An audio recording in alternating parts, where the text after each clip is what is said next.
안녕하십니까. 김현기 변호사입니다. 현재 법무법인 화우 소속으로 활동 중입니다. 저는 검찰에서 약 20년간 검사로 근무했고요. 변호사가 된 이후에도 주로 기업 사건과 자본시장 관련 사건을 맡아 일하고 있습니다. 제가 말씀드릴 주제는 경영 리스크가 되고 있는 사법 리스크에 대한 것입니다. 사법 리스크에는 어떤 것들이 있고 원인은 무엇인지, 어떻게 방지할 것인지 저와 함께 생각해 보시지요.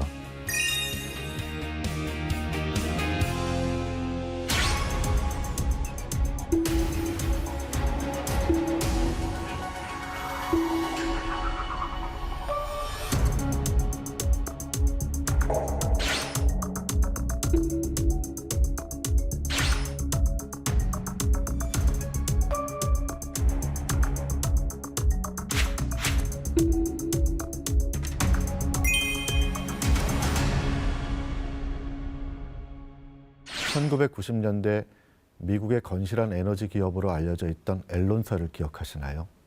이때만 해도 앨론은 미국에서 7번째로 큰 규모를 자랑하는 기업이었습니다.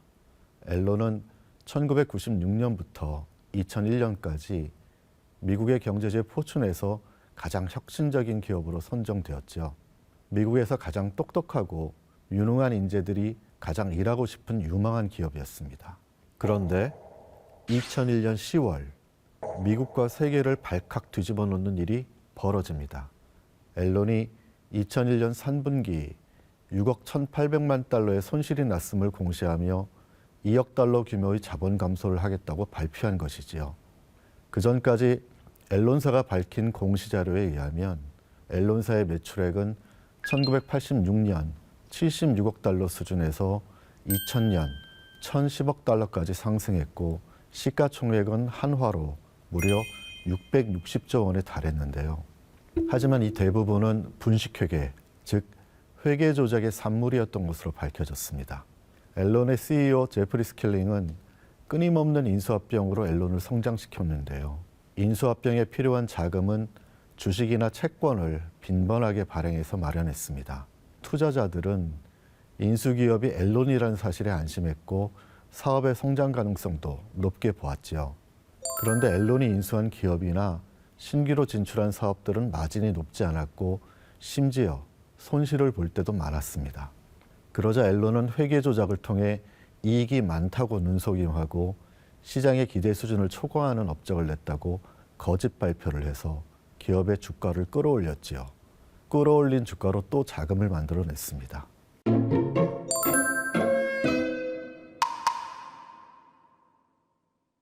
앨론의 경영진은 실제 발생한 이익이 아니라 앞으로 발생할 것으로 예측되는 이익을 기준으로 보상을 받았는데요.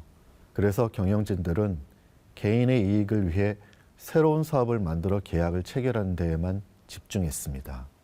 계약이 체결된 후 사업이 어떻게 운영되는지에는 큰 관심이 없었죠.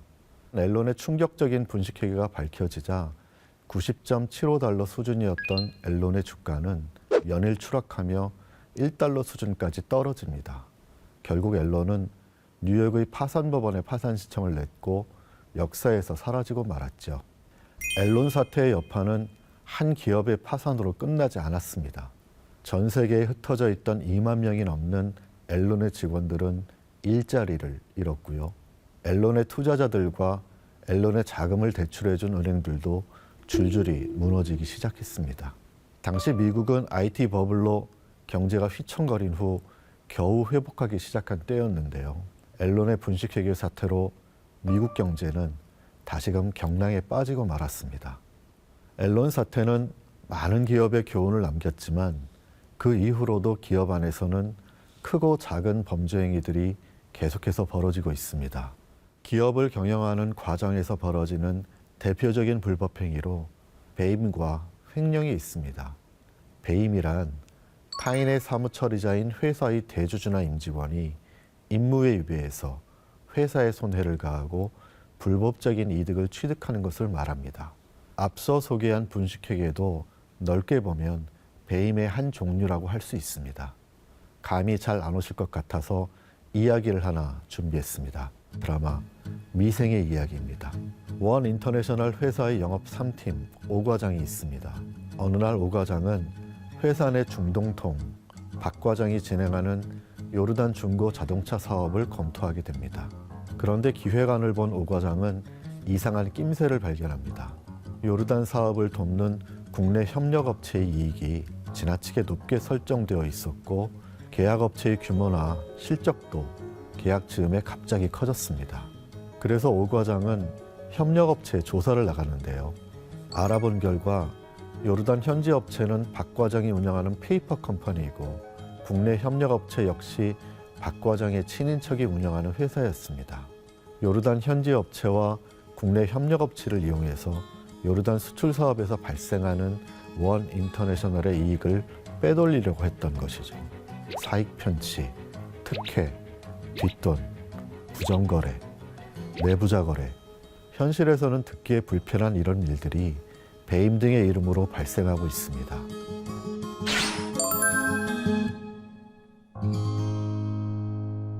횡령도 넓게 보면 배임의 하나입니다. 횡령은 기업의 자금을 빼돌리는 행위 그 자체를 말합니다. 기업의 자금을 관리하는 임직원이 사적 이득을 위해 자금을 유용하면 곧 횡령이 되는 것이지요. 얼마 전 국내 중견기업의 어느 오너가 개인적인 이익을 위해 마스크 사업에 뛰어들었는데 본인 투자금이 부족해지자 기업 자금 수백억 원을 마스크 사업에 끌어다 쓴 것이 밝혀져 이슈가 됐었죠. 언론에 의하면 그뿐 아니라 회사 자금을 쌈짓돈처럼 사용했다고 합니다. 횡령과 배임 모두 기업 경영에서 조직적이고 은밀하게 이루어진 경우가 많습니다. 기업은 물론 투자자 채권자들의 피해가 눈덩이처럼 커진 후에야 발견되기도 하지요. 결국 기업이 상장 폐지되거나 파산하는 등 비참한 최후를 맞이하기도 합니다. 기업의 가장 궁극적인 목표는 지속 가능한 성장입니다. 내부에서 알게 모르게 저질러지고 있는 이런 사법 리스크들은 지속 가능한 경영의 발목을 잡는 주요 요인이 됩니다. 최근 ESG 경영이 대두되면서 경영진의 윤리의식과 법 준수에 대한 책임 의무는 그 어느 때보다도 강도 높게 요구되고 있습니다. 사회의 윤리와 준법 기준에 부합하지 않고는 기업이 경영이나 성장을 지속하기가 어렵습니다.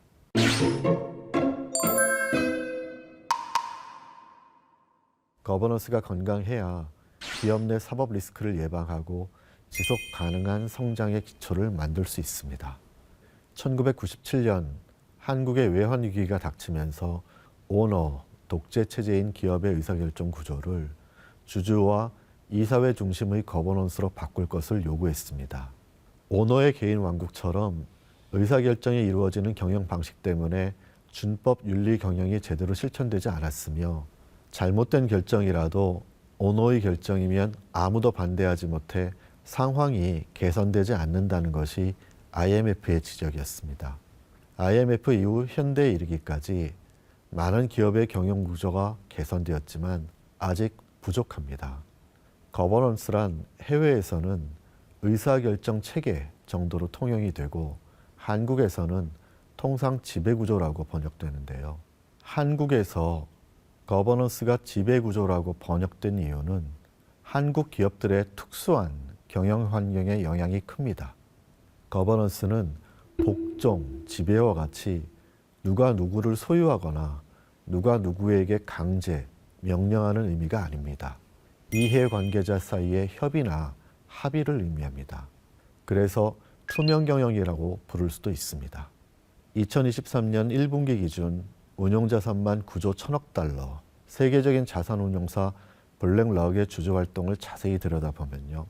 거버넌스에 대한 것이 94.7%, 약 2,882건으로 가장 많습니다. 투자사가 투자를 결정할 때, 그리고 투자한 후에도 기업의 거버넌스 경영에 굉장히 신경을 곤두세우고 있다는 것이지요. 또 국제신용평가기구가 기업의 ESG 등급을 평가할 때 가장 큰 비중을 차지하는 것도 거버넌스입니다. 우리나라에서도 ESG 기본법 제정이 논의되고 있고 2026년부터 ESG 공시가 도입되는 등 거버넌스 개혁에 대한 제도적인 장치가 마련되고 있음을 주목할 필요가 있습니다. 이제 기업의 경영 행위는 아무리 감추려고 해도 감출 수가 없는 시대가 되었습니다. 많은 기업이 거버넌스 혁신을 외치며 큰 노력을 하고 있습니다. 반가운 일이죠.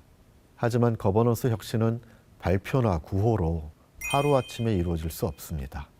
책임의 시대, 기업이 생존하고 지속적으로 성장하려면 지금 당장 투명 경영을 향한 첫걸음을 내디뎌야 합니다.